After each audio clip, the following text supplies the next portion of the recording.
I can't believe it now, but it was nearly 7 years ago that I first attended Syracuse University with the goal of getting into politics and one day becoming a politician.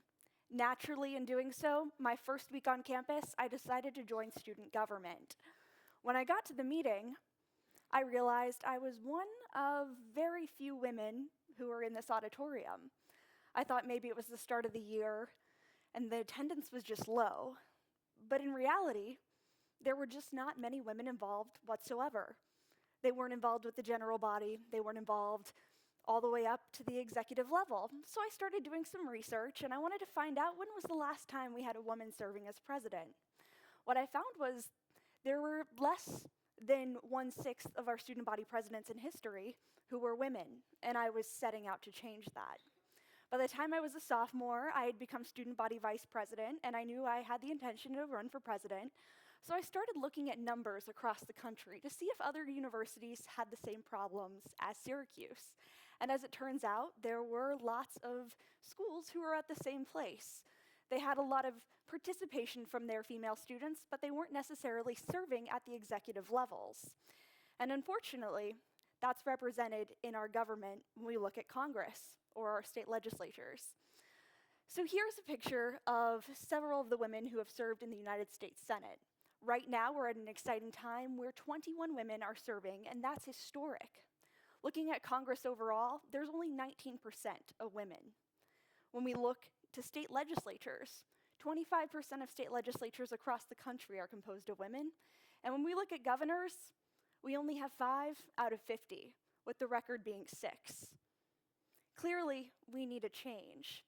Now, this isn't to say that women are serving in political roles in a way that's better than men or vice versa. We just see things differently, and we bring different issues to the table. When it comes to the women in the Senate, it has shown that they have been more collaborative with each other. Whether they're Democrats or Republicans, it's the women who are coming together to reach across the aisle and get to solving our nation's most critical issues, whether it's the fiscal cliff or just being the ones who come in when there's a blizzard in Washington, D.C. As Lisa Murkowski pointed out in this C-SPAN video, women were the only ones who showed up to work last year when there was a massive blizzard. Women see things differently, and unfortunately, there are a lot of things that are preventing women from getting excited about these roles and serving in them. And this comes all the way back down to high school and college. So many young women say they want to be president one day. Raise your hand if you wanted to be president at some point in your life. Yeah, I see some hands. Unfortunately, while you get older, that ambition is lessened. And a lot of that has to do with just the nature of the game. And we have a hand in changing that. So when I ran for president, and I'll tell you, even though I had these ambitions, I sat out for a while and said, I don't think I want to run. And a lot of that had to do with sexism. I wanted to talk about my vision, not the color of my lipstick or my blazer or my heels. I was also told that I should not curl my hair, I should dress in a way that's less feminine, and I should wear glasses, which is fine because I need them sometimes, but it's not something that I all of a sudden put on and I'm more capable than, well, in vision, yes, but in leadership, no. So I wanted to make sure that no other women had that same issue when it came to college campuses. So while I was Miss Rhode Island, I was able to travel across the country and speak to young women about getting involved in politics and bridging this gender gap. Unfortunately, the gender gap exists in more than just politics. Now, at the time when I started at Syracuse, I didn't know that I was going to be studying cybersecurity eventually. I also didn't know that cybersecurity was going to be a critical issue that our nation was facing.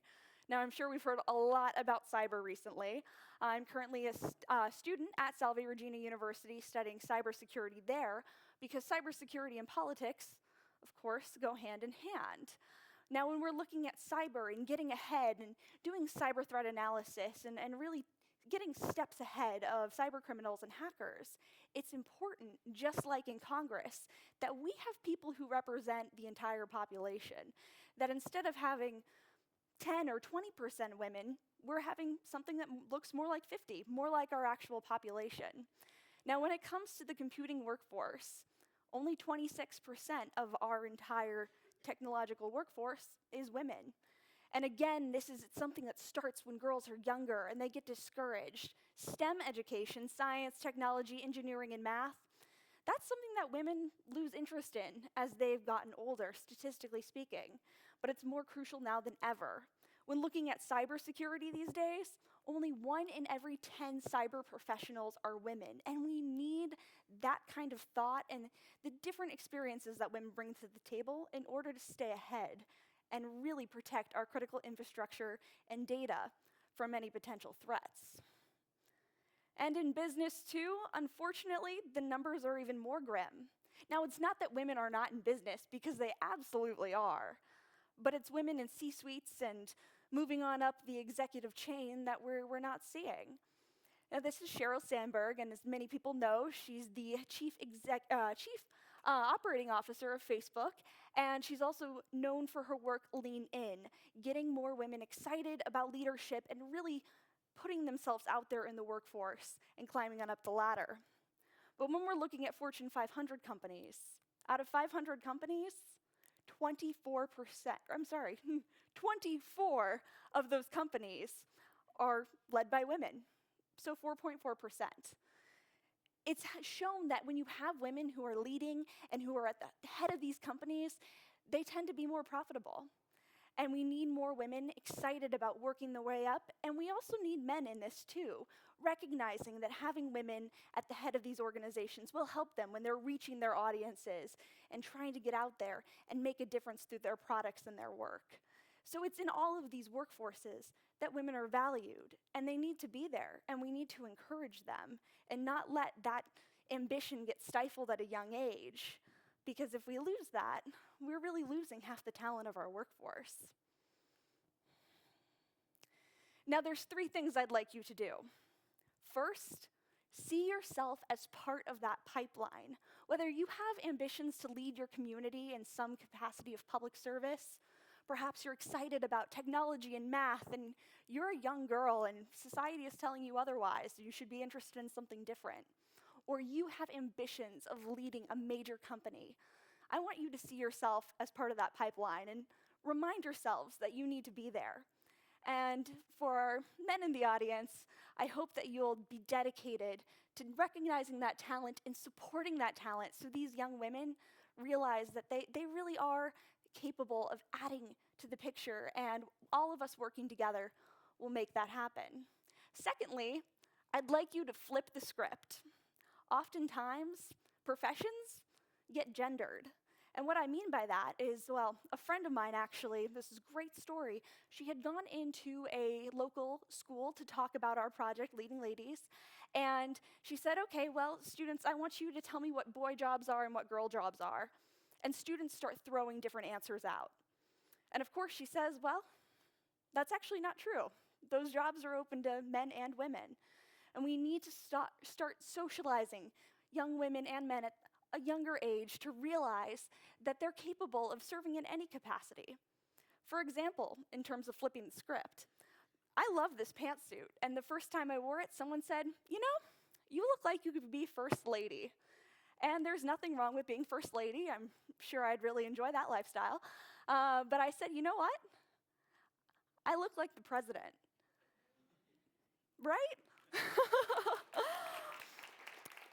Now, finally, when we're talking about I am statements, I want you to remind yourself, I am a leader and I am a trailblazer, especially if you're going into one of these fields and breaking down barriers that haven't been broken down before.